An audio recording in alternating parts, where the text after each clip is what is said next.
శ్రీ ఆదిశంకరాచార్య విరచిత సౌందర్యలహరి 53వ శ్లోకం మరియు తాత్పర్యం.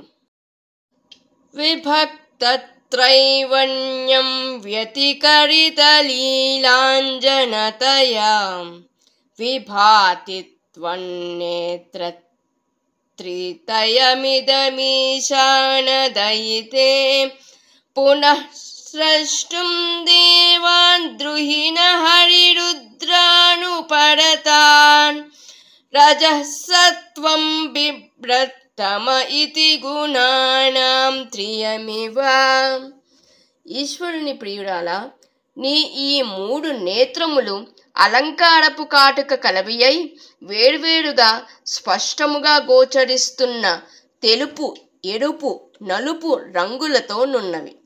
ప్రళయకాలంలో లీనమైన ఈ లీనావస్థనే కాటుక నలుపు తెలియజేస్తున్నది. బ్రహ్మ విష్ణు రుద్రులను తిరిగి కల్పాదిలో సృజించుటకు మూల పదార్థాలైన సత్వ రజస్తమో గుణాలను సిద్ధపరిచినావేమో అనునట్లు ప్రకాశిస్తున్నవి. సత్వానికి తెలుపు, రజస్సుకి ఎరుపు, తమస్సుకి నలుపు వర్ణాలు సంకేతములు అని ఈ శ్లోకం భావం.